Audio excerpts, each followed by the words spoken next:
opportunity on behalf of Algro, on behalf of HRAI, on behalf of HS GISIA, which is Gujarat IT Association, to uh, welcome you to this, very interesting session on how are the family businesses really, overcoming some of the challenges given in these uncertain times. So today we have uh, three eminent speakers from three different facets of life. We have Mr. Hemant Sapra, who's the President, Sales and Marketing and co-founder of Karam Group. Karam is one of the leading manufacturers of personal protective equipment, where they make things from right from head to toe. And not only that, they also have a very strong backward integration in terms of all the products which they market. They are also present in almost 30 states in the country. Globally, they are present in more than 80 countries. And very happy to also share that Mr. Sapra is also the president of SAMA, which is the Safety Appliances Manufacturers Association of India. So, Mr. Sapra, thank you so much for being here, and we really look forward to a very interesting session from you. And thank you. Thank you. So the other eminent speaker which we've got is Mr. Nirav Rawal. Nirav is a business technology professional. He has co-founded three different companies in the IT space, and he's also the managing partner for all three of them. And one of the companies which he heads is Kiwi QA Services, which is an independent software company which specializes into only testing. That is their core area, helping other software manufacturers and products company in terms of understanding how testing needs to be done.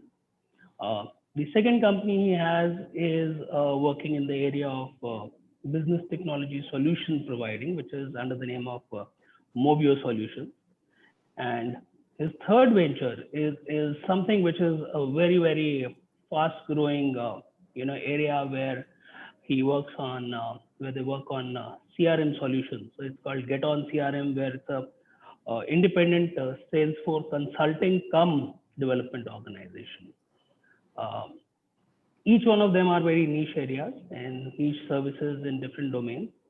Nirav comes with over 15 years of overall experience, which is spread across both corporate and his own ventures. Prior to starting on his own, Nirav has worked with companies like Oracle, Patni Computers, Future Group, Azure Power. Those are the kind of organization, Nirav also does a lot of work with the NASSCOM SME Council, and also he does a lot of activities on, helping startups by way of his mentoring. And he's one of the few guys I've met in that space who believes in self-learning. So Nirav bhai, thank you so much. Thank you, Umesh bhai. Thank you. We look forward to some of your, experience sharing. Sure.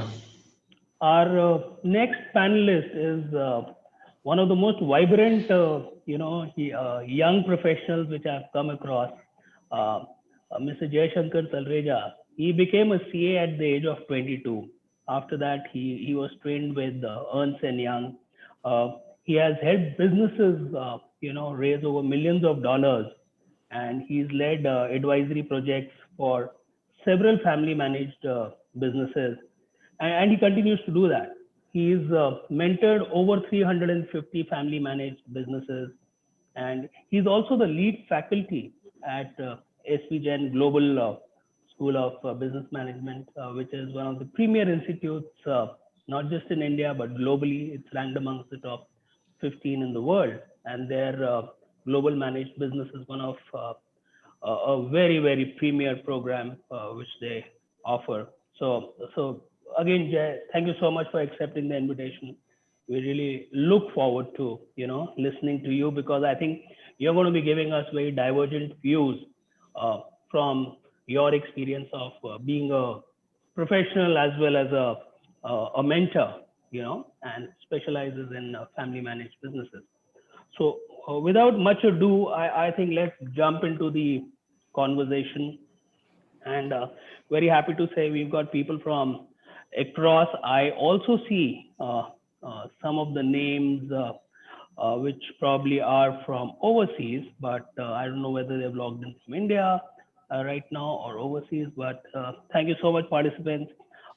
We do look forward to having a meaningful discussion, and we would also request you to keep posting your, questions in the chat box. So we will love to take up some of your key questions. And in case we miss to take any questions, we would be posting this entire conversation on Facebook and LinkedIn, and we will try and answer and come back to you with most of the questions which you asked.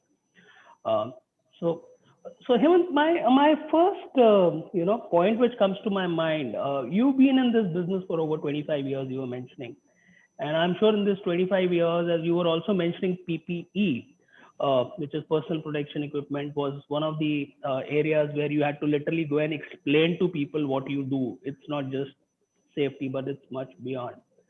I'm sure you would have had these challenges, uh, uh, since the time you started. And how do you see the market getting transformed in the last 20, 25 years? Not just in India, globally, because there's lot which has changed in terms of safety standards, in terms of awareness, in terms of the license Raj and the approvals authority and standards of safety, which keep coming and going and changing all the time. So how do you, when you look back, how do you see the change? Thank you very much. Good morning to everyone. Well, see, the world is ever changing. If you look at it spiritually also, unless you change, you will stagnate. That's the basic principle of life. Safety has been the same. When we got into this PPE business back in 90s, the state of the things in India was bad, and nobody was looking at it as a business opportunity, because life in India was like very, very like no cost at all. One accident happens, 3 lakh rupees de do, the case is done with. That was the cost of life over here. So we thought we need to do something about these workers and the value of life, which nobody is appreciating. That's why we started this organization. We thought we could do, because I started as a trading company, a small time trader selling hardware. But the thing came in that we need to do something with which we can pay back to society also. You can do anything and make money. So making money is not a big challenge, I will say, in life. The real challenge is, what are you giving back to the society? So we thought if a business becomes like a CSR activity by itself, and of course generates funds for us to lead our life also along with that, that would be the best mode. And we got this opportunity looking at the Indian environment. We started manufacturing safety equipment in India because there was no quality manufacturers here. And it was very tough to sell, very tough.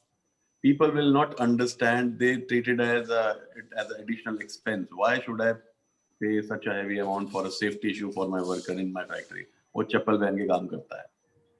So we really had to sell this concept. And believe me, it took me good 10 years to make companies or people believe that what they are doing is socially also, economically also. We had to prove to them that how it is viable for you to do it. Because some people understand only the language, how much am I going to save out of it, what is the value I'm going to get out of it. Some people will understand the human side of it. So we had to deal in very different ways with different people. And over the years, even government recognized that. So we approached the ministries, and finally the law came out that PPE is mandatory for the factory workers to use in 2000. It was out. And now we are again rewriting the law for the new OSH code that has come in, which is going to make all the old factory laws and everything redundant and upgrade it to the latest requirements that we have in our country. And we are working very closely with Ministry of Labor right now to rewrite the rules and bring them up to the international standards. So while doing this, there was a big challenge: the quality of the equipment. The other manufacturers who are coming into India now to start to manufacture, we have Indian standards. So those standards are not up to the mark, because whatever we produce, it is going to save somebody's life. If the quality is not up to the mark, yeah, that product seriously is not going to serve the purpose. So we are working very closely with BIS now for the past 3 years to upgrade the Indian standards, so that all the manufacturers in India then will be able to produce quality product, because if they have to get that ISI mark, they need to produce quality. And thereby the market opens, the whole globe opens up for them then. So it was challenging. The legal thing, the government side, our own opening up the customer side, it has been challenging. But we have enjoyed the journey so far. And India was pretty well prepared when Corona came in. So because of all these things done in the past, we could quickly gather that momentum and manufacture the PPE equipment that was. India was by far, I believe, the best in the world, I'll say, to quickly produce the quantities required for our country, the PPE kits, the eyewear you needed, the masks you needed, the gloves you needed. Within 2 months, we had abundance in supplies. So imagine Hemant, do you think doing this transformation as a family business was more challenging than any other normal corporate, if there was in place of your organization? See, it is as the organization grows, I feel it becomes more challenging to adapt to the changing environment. For a family business, relatively, it is much easier to adapt itself to the changed environment. Of course, if the people sitting on top think like that. There are different challenges. If there are 2 generations in there, things are different. When there is just 1 generation, like we are the first generation, and if we are open to receive and accept the changes, the new ideas that the younger generation comes in, it's very quick to do it. It's seriously very quick to get those changes in. Like, for example, I'll just give you one example. During this pandemic time, we were manufacturing eyewear which doctors use. And we have those eyewears which are meeting American standards, European standards. We were the only company in India who manufactured these kind of spectacles which are internationally certified. So we had a capacity of about 2,000 pairs a day, kind of a capacity. Now, the moment pandemic set in, government needed those they wanted 50,000 a day, because they wanted to give it to every hospital. So that's the kind of need that was there, but availability was only 2,000. So for us to quickly move from 2,000 to 50,000, the family, because it was a family business, it took us 2 hours to decide and order the machines and order everything and get the whole plan going. So within 10 days, we were able to take this capacity from there to there. I'm sure if it was a corporate, in 10 days, though, I don't think anything can move. The decision making wouldn't have been so fast. Yes, the decision making is seriously, it transforms into the actual thing very quickly. So action and reactions are very quick. Yes. So Jay, I think that's a wonderful point, Hemant, which you made. Jay, what is your experience on this decision making piece? That because it was a family business and hence they could really transform very quickly and work on their business plans quickly. What's your take on it? Since you work with about 350 odd families. I will just tell you practically what happened in the last 10 months, because we are in touch with these 500 odd family businesses who've studied at the program that I mentor them on the business plan. So within, I think, 3 to 4 weeks, they immediately started capitalizing on the opportunities available in the space that Hemant is in. even if they were not in that business. They would tie up with people, or they would just start trading into it. So I think this flexibility, if you go to the root, the source of this flexibility, it is that यार मेरे को जितना पैसा धंधे में से लेके जाना है हर महीने, I know what is happening, and अगर मैं if I don't act, that is going to reflect in my bank. Okay, so the sense of urgency is there, right to the person to whom it pinches the most, which is the owner. In a corporation, you will have the hierarchy, which will force you to take decisions after passing through that hierarchy, doing a great amount of analysis, and then presenting. यहाँ पे तो क्या है कि it's actually a two-edged sword, and I want to bring in this very, very important point, which differentiates a family business from other businesses. कि यहाँ पे you are accountable to yourself. In a family business, you are accountable to your own self. Whereas in a corporate, you have to worry about, if I get the decision wrong, then there is a board that may have an impact on what I do. Even if it is a startup, and if you have an investor, you have to worry about the consequences. Here, it's your own money, your own effort, and you can, if it works, great. If it doesn't work, so what? We've done 10 such things, and Hemant will validate that it's not been a rosy story. They've tried 5 things, 3 things have not worked. One thing worked, and they just kept going. But I want to bring out the other side of it, if you allow me, Umesh. There is a problem also with the fact that family businesses not being accountable to anyone makes them confined in terms of हम कहाँ तक पहुंचेंगे भाई, क्योंकि as he rightly said, it becomes कि भाई मेरी कितनी इच्छा है. I want to bring in this one line which I always use, कि भाई जैसा आपका लक्ष्य है वैसे आपके लक्षण. As you are going to have your vision, it is going to reflect in your behavior. And I have not come across many family businesses, unfortunately, who benchmark themselves with the industry. You will have our friend Nirav here thinking, I have to get so much market share in my niche, right? But in case of family businesses, you will rarely have a situation where they will say, you know what, the global market is 100 and I am 0.001. No, they are happy. 100 से 120 हो गया ना. अरे यार 100 से 120 आपने किया तो मतलब what is the big deal that you did? Ask yourself at what pace the market is growing and how much of the market share you have. How close you are to your own potential. So I think you started it on the right note, but I have just taken it to a level that, with these changing times, the first thing that family businesses have to do at least is take a step back, look at the mirror and say, where do we stand in our own industry?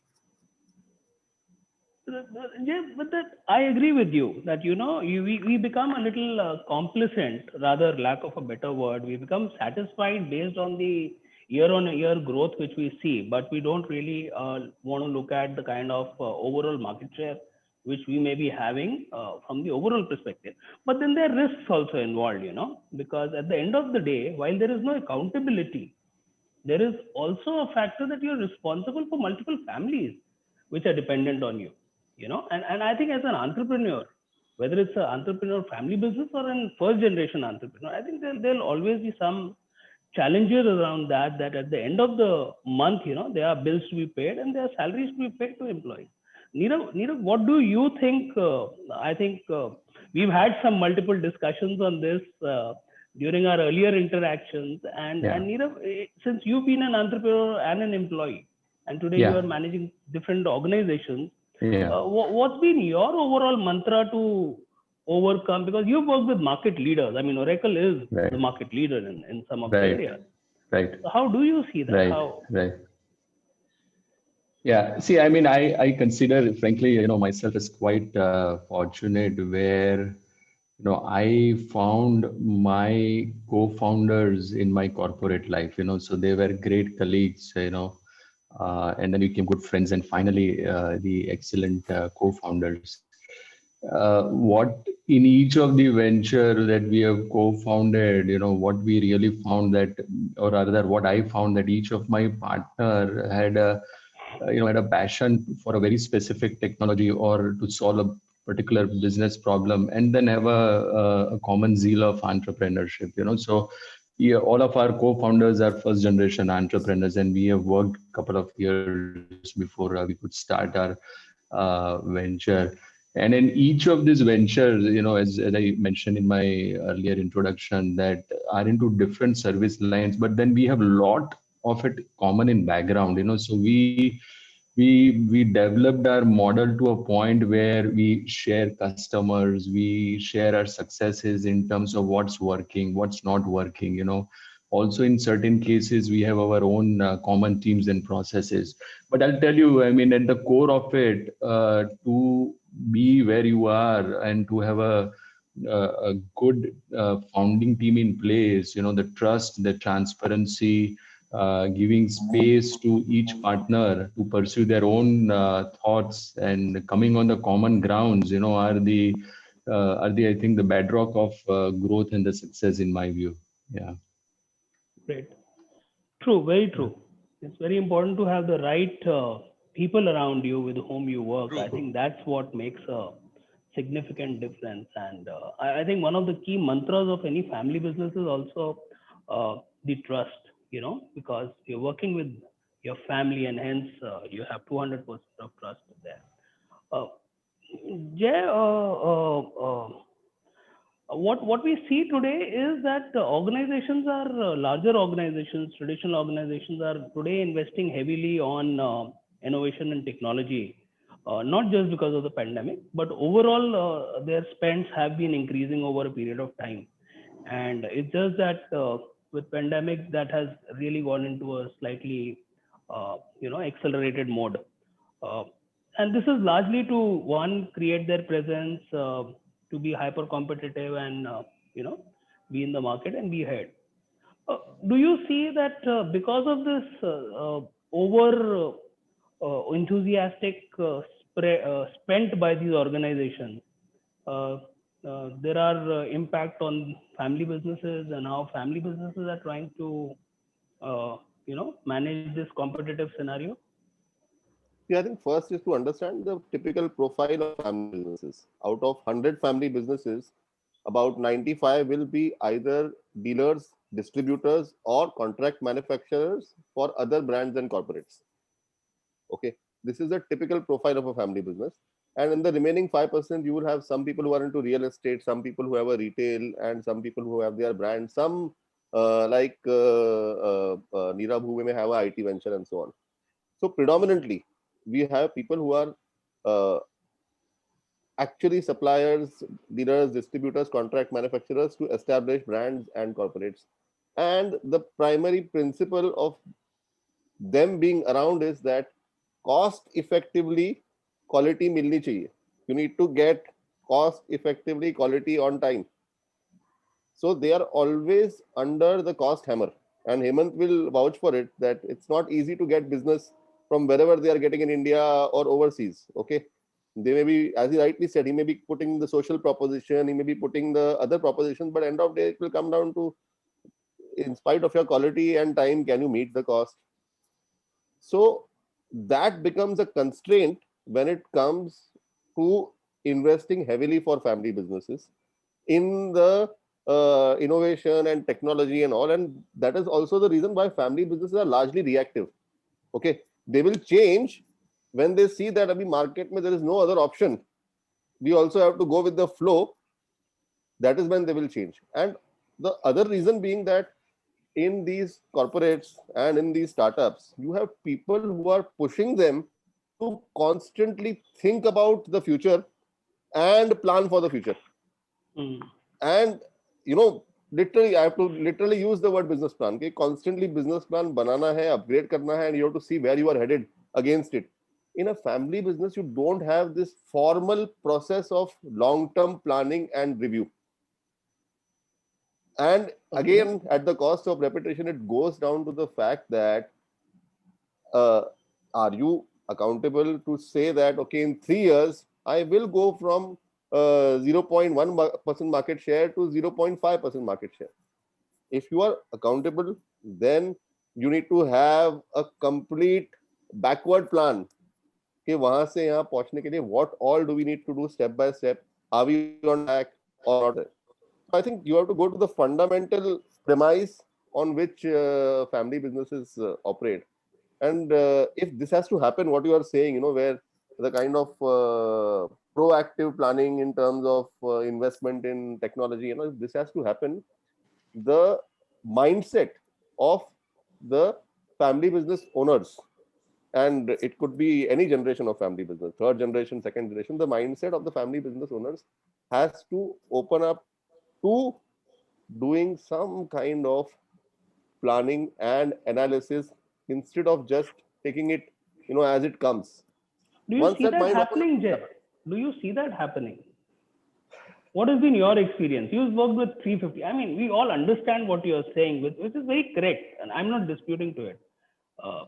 But how much do you see that happening in, you know, with businesses, and to what extent? Is it sporadic? Is it structured? I'll give you a very honest answer, okay? And I would just like to, you know, start off by first saying that, you know, a lot of people attending here are family business owners. A lot of the names I know personally, and see, there is no disrespect here. You are all achievers, and no two ways to it. What hurts me the most, and I'm very passionate about it, because I have been working with family businesses since the beginning of my career. And my very first assignment as a 22-year-old was to help a family business in 2.5 years make a business plan, lay, and then we got 25 crores of private equity. That was my first assignment, and that assignment got over before I was 25. So I think what I've always realized, and what pains me still, is that family businesses are not able to realize their true potential. You can't benchmark yourself with the fact that, okay, you know, people who are below you, you have to look at, okay, if my potential is 10 and I am at 2 or 3, are you getting even passing marks? So that is what I think, that fundamental realization has to come. And if you ask me whether it is coming in case of those family businesses which have either of the two situations, okay, I'll be very honest about it. Either you, which is the first generation, you know, people in their 40s, 50s, and 60s, they open up to the idea of re-educating themselves. Learning never ends. So you go back and associate yourself with some program where you go and, you know, revisit कि भाई कुछ नया business plan करना है, कैसे आगे बढ़ना है. अगर आपको नहीं करना है तो आपकी second generation, you know, who are entering into your business, don't send those people to the corporate MBA programs which are for job takers. You guys are job givers. Family businesses are job givers. So send people to a program where they can actually go and open their mind up. And the second option is, if you don't want to get re-educated, then get yourself at least an advisory board, or if you can't get an advisory board, get yourself a mentor or an advisor who can open your mind up to these things. But one of these things has to happen. If you keep doing the same thing, you're not going to get a different result. So कोई ना कोई तो आपको pressure point चाहिए, या education, या advisory, कुछ ना कुछ, or mentoring, something has to happen. Someone has to show you the mirror. Jay, you still didn't answer his question. Out of 350, what is the percentage who are going that side? Is it happening, or it's 0% or 1%? I was consciously trying to not give a percentage. It was there on my mind. I would say that I am realizing that the people who are slightly advanced in age, you know, who are maybe in their late 40s and 50s, उनका अभी वो लोग कुछ तो, अगर I'm sorry, but allow me to use this word, they feel अभी तो life में we've done everything. Okay, now it is a time to take a back seat and have life, have other goals in life. And even the first generation, if they are in hyperactive mode, they will say, what do you know about business? We have come through such tough times. We can't go with what you are saying. ना खुद करना है, ना करने देना है, ना कंधे पे हाथ रख के आगे बढ़ना है. तो reality ये है कि I would still say a majority of these 350 odd, and I would have come across, the problem is with the generation who's into their 40s, 50s and 60s, who said कि नहीं अभी बस हमको तो क्या सब तो है. Our net worth is in 3 figures in terms of CR. What else do you want in life? And the first generation finds no glamour in family business. And they will say, अरे यार हम तो ना हमारा नाम है ना brand है ना कुछ है, इससे तो मैं गूगल के लिए काम करूं.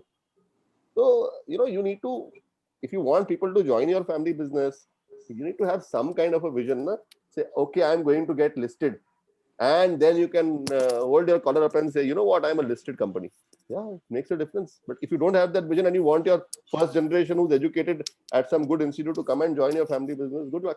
They know they have inherited your wealth.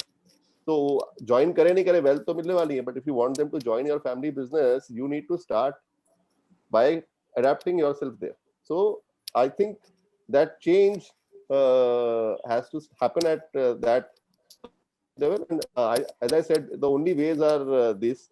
People who do get into this, definitely I would say 30-40% of the people do change.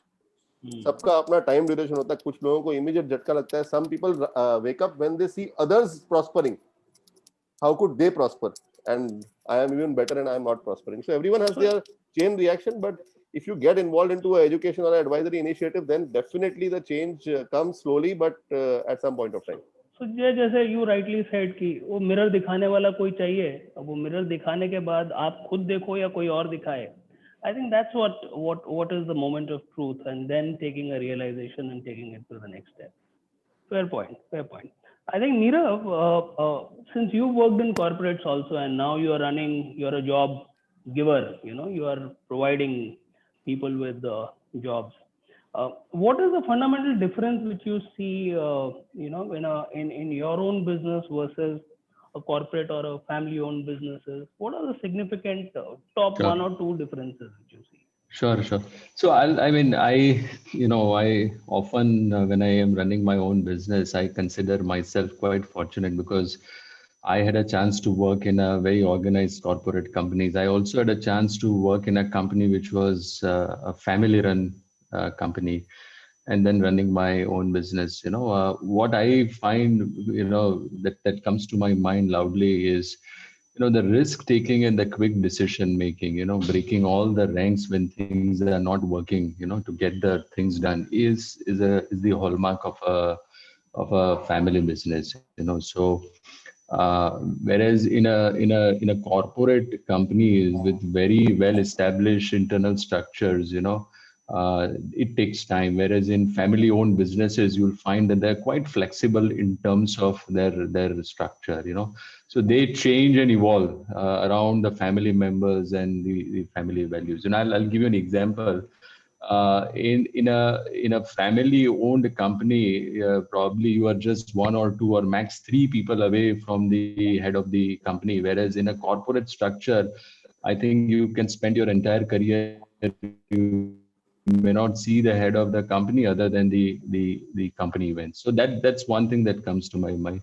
The second, also as an individual responsibility, what I really found that when I was working in a corporate company, my role was kind of very, very well defined. My actions, my responsibilities, with a very clear title, with a very straightforward things that in terms of what I'm responsible for and what I'm not responsible for.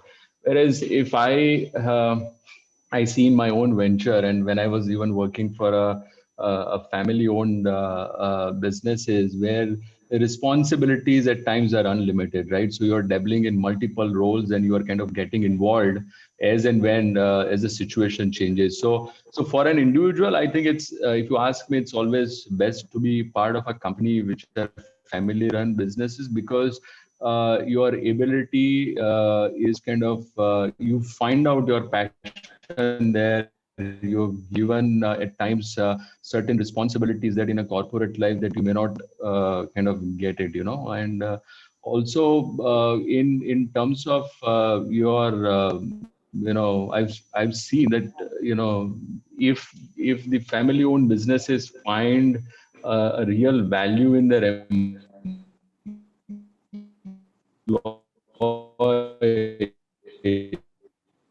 they actually tend to give them corporate alliances. Yeah. Okay. Sorry, we lost you in between Okay. Nirav on that. Okay. So, Should I conclude, or just should I quickly? no, Am I audible not now?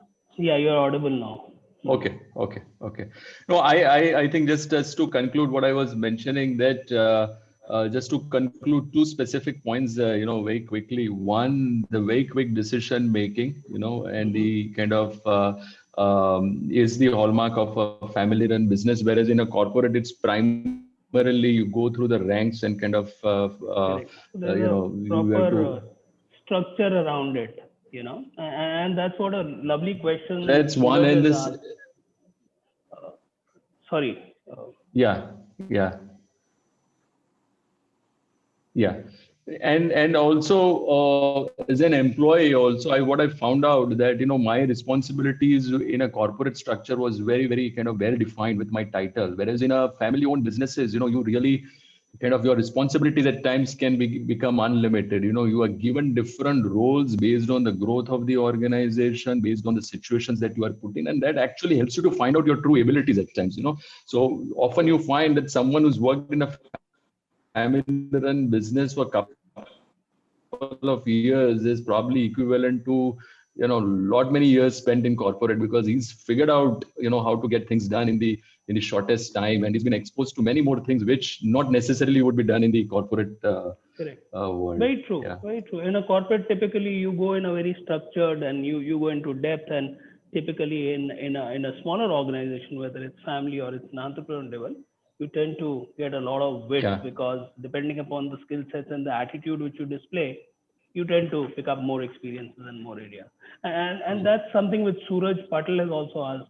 Structure for decision making should be rigid or flexible, Yeah. in FMB, because sometimes flexibility can be problematic, because then Yeah. you really don't know who's going to take the shot. It's someone, so there's no hierarchy per se to follow. And I'm sure Right. Hemant would have a view on that, because he probably has seen the organization go significantly bigger over the years. And Yeah, listening to everyone, I feel we are kind of blessed. We are like that 0.1% which is not able to number yet. Is there anybody? I still don't have that answer. But I can tell you that we have professionalized our organization as a family business. We have those plans in place. We have a structured family constitution in place. We have a distinction between a family board and the business board. Family people can only get into the business only if they need to work their way up. They need to prove that yes, they can take that seat. People do the jobs as they do in a corporate. They know their job descriptions. They know what they're supposed to do and what results are expected out of them. They don't do 10 different things in our organization, at least. But of course, they have the opportunity to do the job in different positions, in different places. We have those in-house, I'll say, development programs, which we have created within the organization, and we select and pick people from within our own to groom them into becoming leaders or becoming tomorrow's CEOs of our company. We don't expect that. It is not for sure that our own kids will become CEOs tomorrow. They may or they may not. So even today, if I tell you that if I see India, if I have a domestic market, it is headed by a professional guy and not one of my family people. So my family people, one of my sons is reporting to him. So he works with him. He's been there for 5 years. Now, in a family business, if your son has worked for 5 years in your company, he is bound to be the CEO. It's taken for granted. He will be the head. So Hemant, like you said, it's that 0.1% where you are blessed, and hence no, I want that percentage to rise in India. So that's what I was looking for from Jay, if people are going towards that side. But I agree with Jay that these things come to you when you are open to learning. Because this happened to us. We went to a session in ISB one day.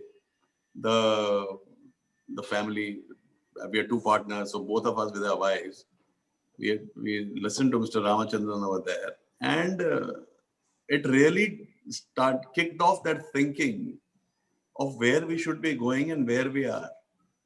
So it seriously transformed the whole thing, and we got in the consultants, we got in everything after that.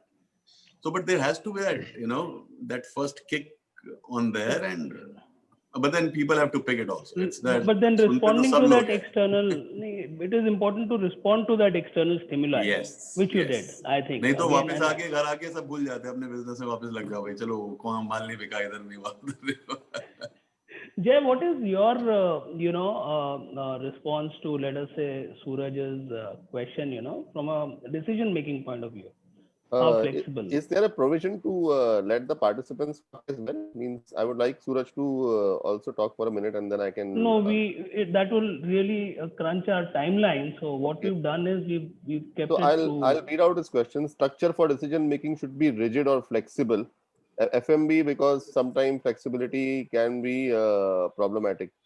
I think, as I said, the flexibility helps you take rapid decisions.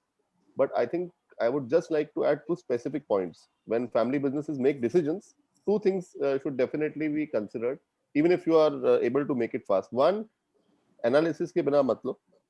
I know gut feeling ke sahare you have reached where you have reached, but there is no harm in doing some formal analysis. I would just like to give one example, which I have observed across even well-established family businesses, that the thinking is margin-oriented and not thinking about ROI still. Okay. Often when you do your workings, oh, how much margin? It could be 1% margin, but the ROI could be 25%.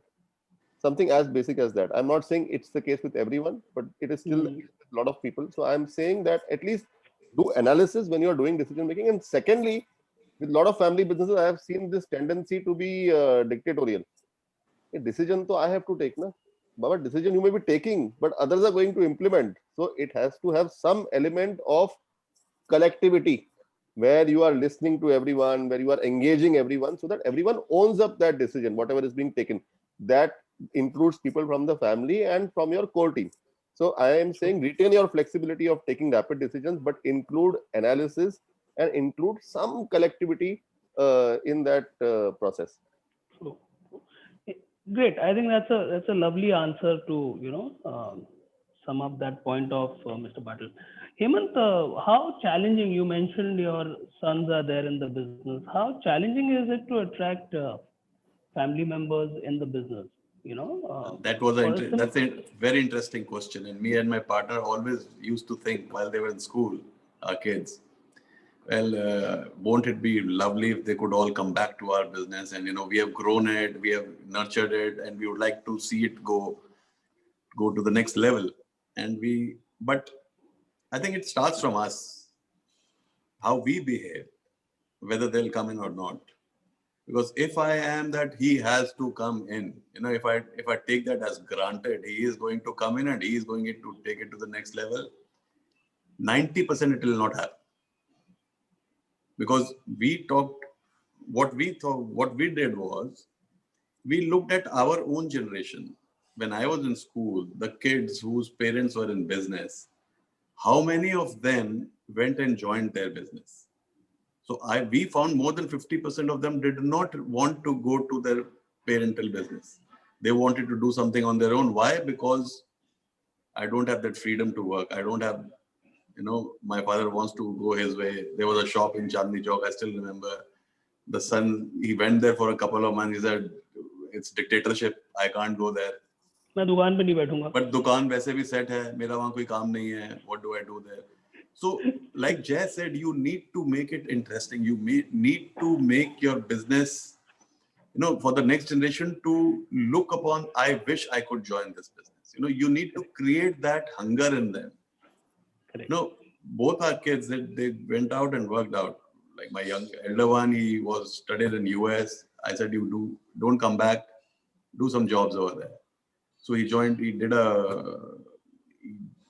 job over there for a year. Then he came back. We still said, you're not ready to come to our business. No. Go and do some other work. So he went and joined Honda. He was there with them in R&D section in the Honda cars. We needed to get them that feel of how it feels when you are employed.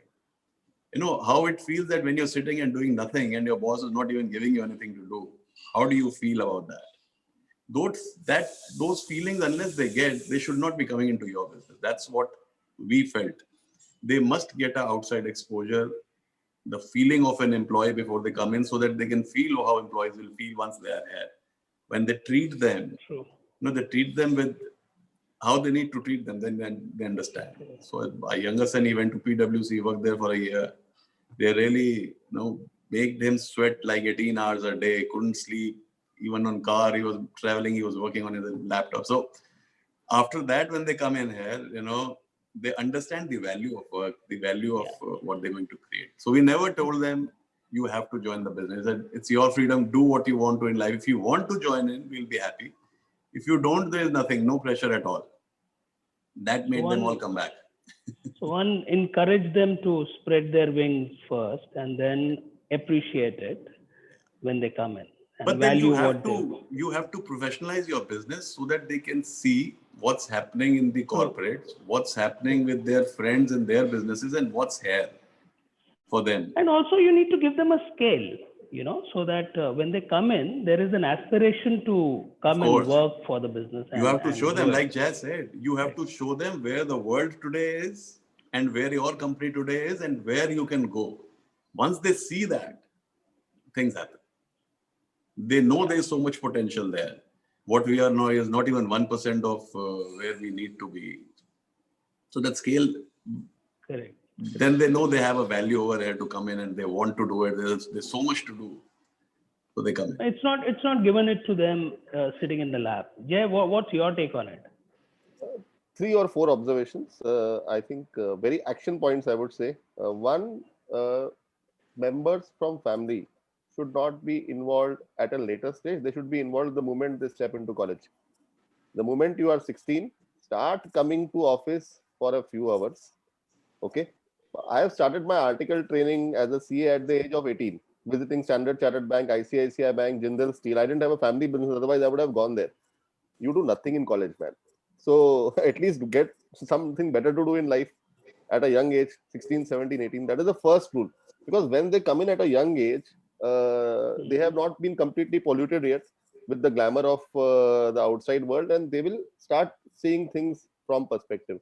The second thing is that you should, as early as possible into their journey into the family business, tell them that you will be responsible after your initial training is done. Based on the complexity of the business, the training could take 6 months to 3 years, where they will go through each and every area.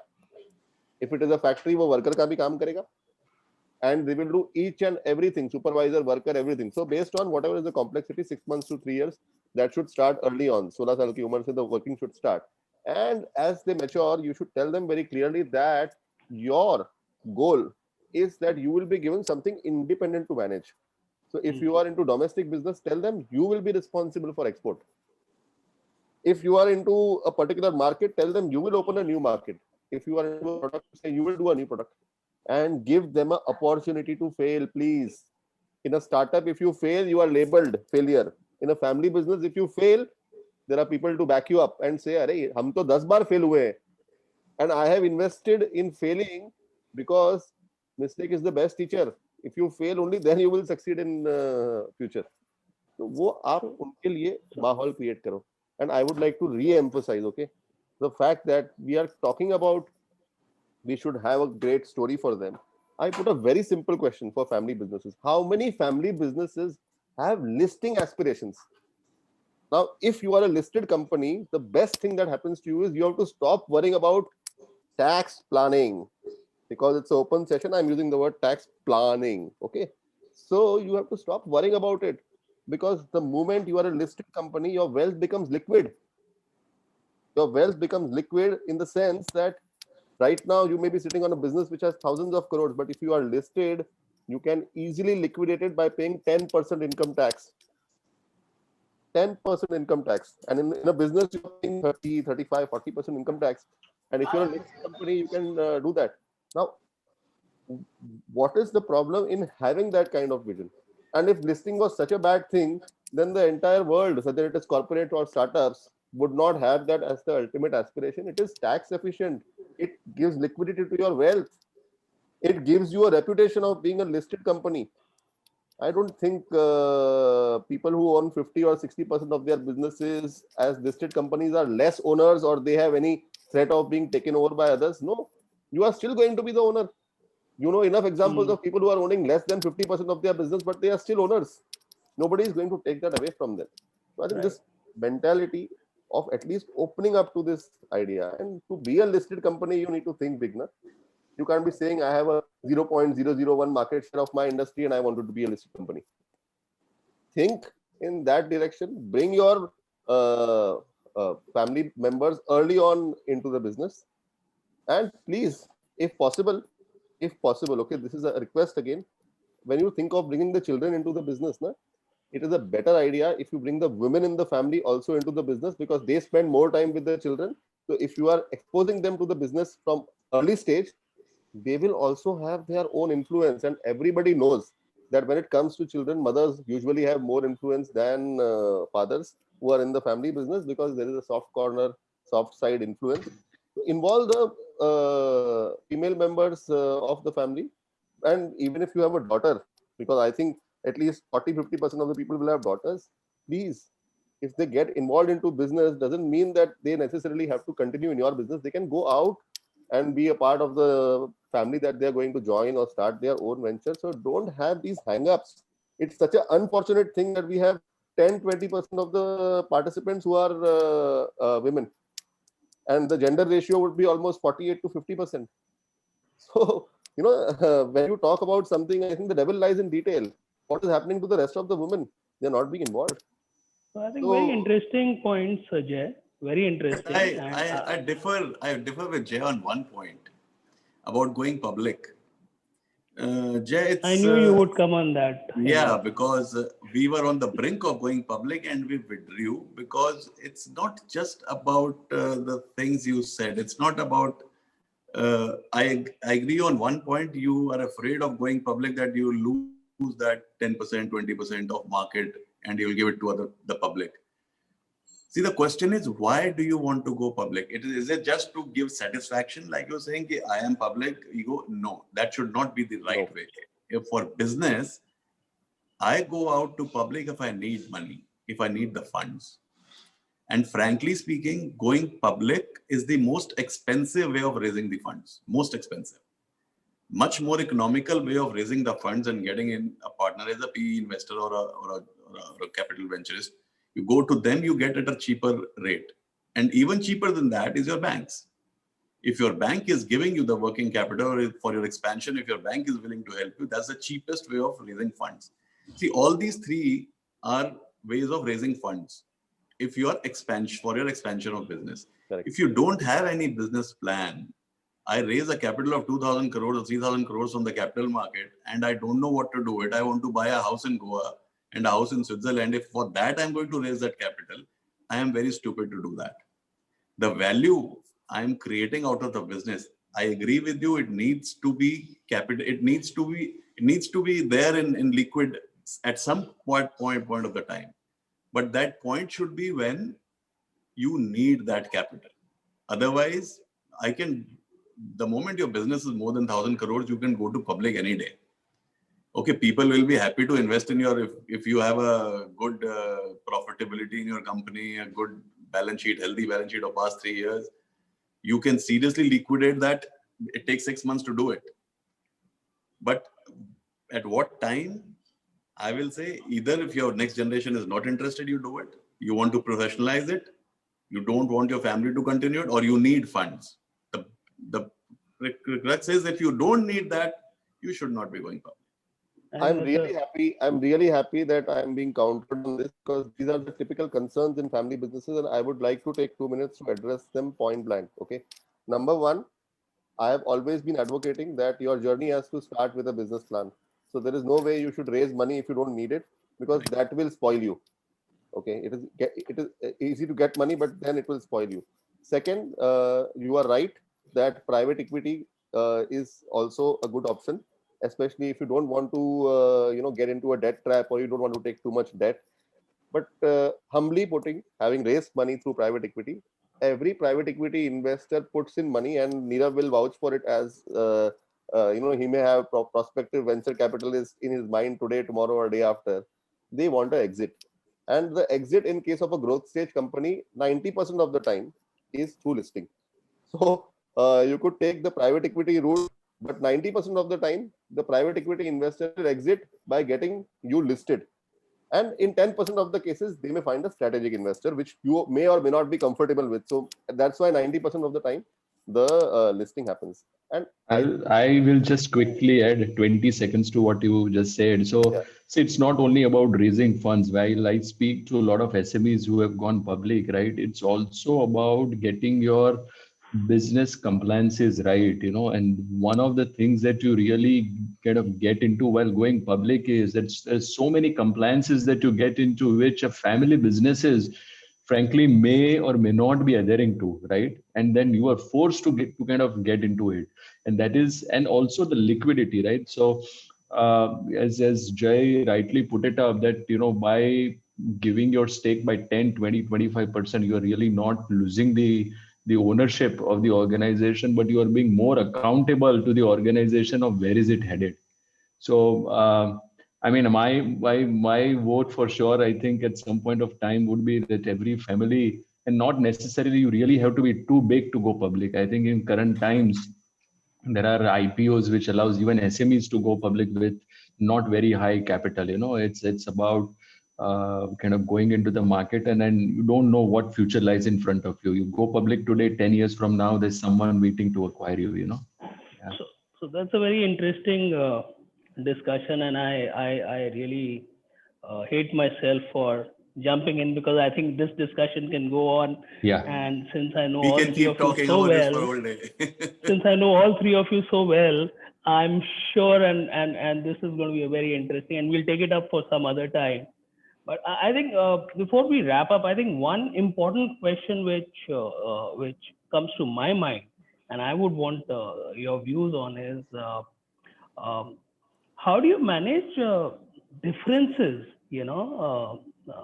in vision with the multiple partners, original promoters versus the young generation coming in? I mean, here we have three people, and let's say three of you were, doing business together, or were two different generations together, with, Hemant on one side having his, experience and views, and on the other side we have a Jay and a Nirav, with their very strong views, equally strong and equally logical, I would not say, and Hemant having his view. I'm thinking, how do you? This is just a case in point, which I use to put my drive my point home. But I think there can be multiple situations where the vision between the promoters, original promoters, the second generations, which may be very different in terms of how they want to take the business to the next level. How do you sort of manage that? How do you counter that? How do you align them? Hemant, you want to go at it first? I'll go after you. It's a tough one, It's always if I say generations, it's always the senior generation that overpowers. Poor guys, the next generation will always are on the other side, although they are heard. But it's if the elder generation, senior generation के पास है ही ना हिम्मत. तो वो invariably, sheerly because being a business owner, you, for the past 30-40 years, I'm so used to being heard. Kuch bol diya, so that's the rule, So it continues with the next generation also. And it's so difficult for yourself to control yourself, listen to him, and give it a thought. You don't have to be reactive. All these controls need to be at our end. So mostly things will go wrong if the senior generation is not carefully listening to the younger generation. Problem is, it always evolves when younger generation is not heard. They may be right, they may be wrong. That's a different thing. Even if they're wrong, nothing is right or wrong. It's perspectives. So nobody's ever wrong, nobody's ever right. It's just that experience. We say we are more experienced. We understand this is not going to work, but it may be grossly wrong. The way he's going to do it, it could work also. But I think it's seniors who have to take more, put in more effort to resolve this issue. That's between the two generations that I'm talking about. But among our generation, with two people, it's still manageable. More than two, it could go Little anywhere. challenging. It could go Yeah. anywhere. Nirav, before we come to Jay, I think Nirav, what's your take? Yeah, I mean, I agree completely with Hemant there, So I have been in a venture which from a startup has become unicorn and got listed, and it was family run business. And I've seen a father-son relationship there kind of coming in, where the business was started by a son, and the father, who had tremendous industry experience, came in to help him, to assist him, and they both together.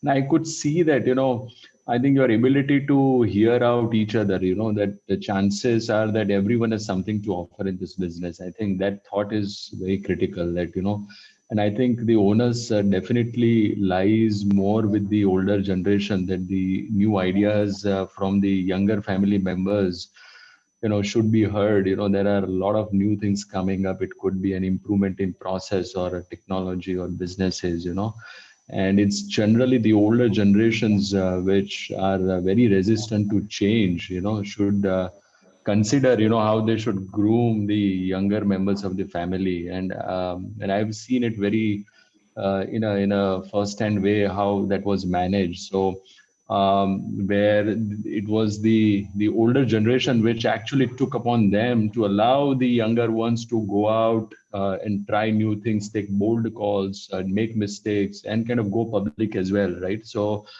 as I mentioned, I think it's the older generation who started the business. I think they need to start hearing more and be in a more collaborative way of running the business than having it my way kind of running the business. Yeah. But that said, a lot of younger generation must be listening to us.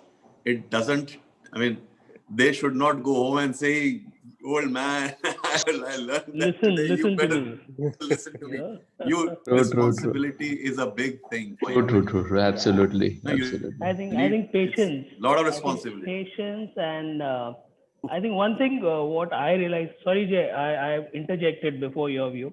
I think what is important is we need to start the young adults at home, who are stepping into the business or already there. We need to treat them as individuals at par, rather than treating them by a senior generation or a younger generation. I think if they are contributing and they're involved in the business, it's a view, and it could be a divergent view. It could be a view which could probably force us. And I say that also because I have my son, who's also just at the door of entering uh, our own organization. So I think view. Okay, Jay, So your point now. please pardon me, I will bring in completely different perspective here, but the fact is that let's not look at it as the problem, but the people. Difference of opinion कब होता है जब दो लोग involved होते हैं. अभी problem is that the new generation comes with the fault finding attitude. I am an advisor, I am a consultant. There is so much wrong in my business. Okay, which is normal human tendency. And the old generation will say, what is your credibility to come and talk? I have been there, done it. And what is your credibility to come and say this is right and this is wrong? So if I have to be, using those wise words about being patient and all, then I think the fundamental thing is that people have to learn to agree to disagree.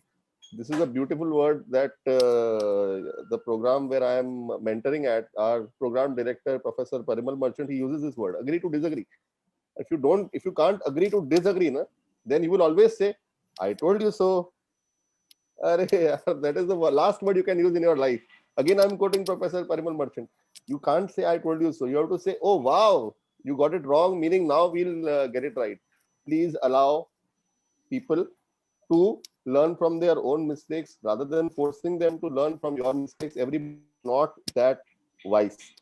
And I can tell you from personal experience, since the last 5 years, I have been engaging with two kinds of people.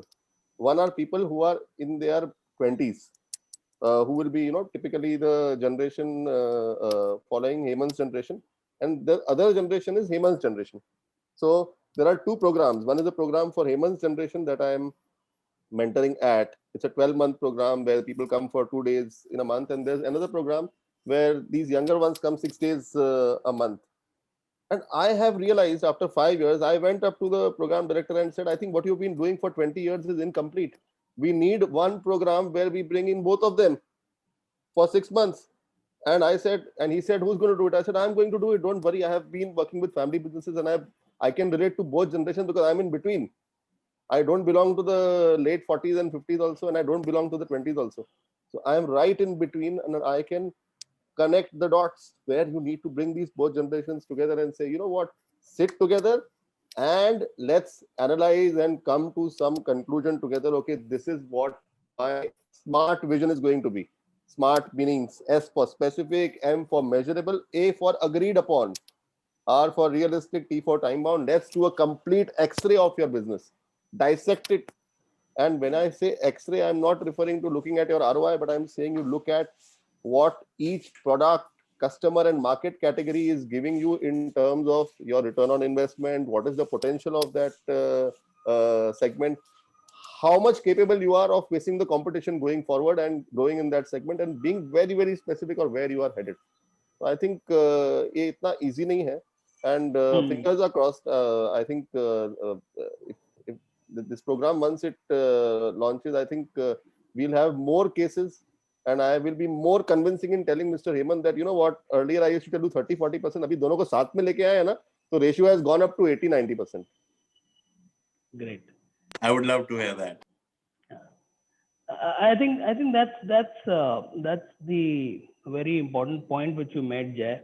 And I think while we have a lot of programs for regular MBAs and people choosing, specializations and saying, I'm doing a specialization program in banking, I'm doing a specialization program in finance, I'm doing a specialization program in, hospitality and sports, and I mean, you name it, it's there. I think it's very important to have some very, very specific programs, for family management, which need to be a game changer. Just because it's a family man, recently, sorry, diverging. Recently, I came across an MBA in politics also. They said they're youngsters who don't come from family of politics, but they want to get into politics, and hence there is an MBA program for politics. So I'm saying while 80 to 85% of Indian, businesses are covered in the MSME segments. I mean, there has to be a special program which probably does bring in a blend of what Jay's views, Hemant, your experiences, and what Nirav is saying, just as a point. So, what could be those 4 or 5 key, game-changing elements, Jay, for any family managed specialization program? Yeah, I think first I highlighted it has to be a 1+1 situation where you have. Since Hemant is here, I can say Hemant or someone from his generation should be there, and at least one person from the next generation should be there. They should be in the same room. They should be in the same room for those 6 months. And I think it is extremely critical that whatever that program is, it has to end with something being presented to the entire family. Because as I said, it is very important for things to be agreed upon. It cannot be what your fantasy is. So I think, and I would go a step forward and say that I have been able to convince the people who matter that, okay, we should do something on these lines. And I have been getting direct messages from participants on this chat, कि आप कब कर रहे हो, हमारे लिए करो, because इतना लोगों को चुपता है. And you could see, even Hemant nodding how important it is to get those two generations together into one room. And then group them important, if you see the statistics, only 33% businesses go to the next generation. 66% of them close down. Only 33%. That's Indian statistics. Yeah, so fingers crossed. I think we'll make this transformation happen. I'm completely passionate about it, and I think there are people who I'm associated with, like Professor Parimal Merchant, who are like stalwarts in the area of businesses. I told you his golden words, na? Agree to disagree, don't use the word मैंने बोला था. I'm telling you, these are like statements, if they get registered in your mind, na, it could transform you. Because before you speak, you will remember कि हाँ हमको बोला गया है कि never say कि I had told you so. If you just take away this one message, lot of problems will get sorted. True, true, true. I think this is a very interesting discussion, and unfortunately, folks, we need to bring it to an end. We have some very interesting uh, observations by some of our participants, which I'll share it with you. Uh, Given that we already overshot our time limit of 1 hour, I think, friends, very interesting. Thank you so much for your views. Hemant, your views were very, very important and I think very relevant. While I do reckon with a lot of stuff you said, Jay, your statement of Laksh or Lakshan is something which is going to be sticking to me. You know, जैसे Lakshan, जैसा Laksh, वैसे Lakshan, and the other one you said the mirror. I think that was very key. And Nirav, your values was something which is very important, you know, which you spoke about how the family values and the way we structure our business is extremely important. I think three very key takeaways for me personally, and I'm sure our participants also had very interesting takeaways. Uh, and thank you so much. Thank you so much. And friends, participants, we'll be posting this on our LinkedIn page. We will also be posting it on YouTube. We'll share the link. We have your email IDs. And if there are any questions which are there, we will answer and come back to you separately. Thank you so much.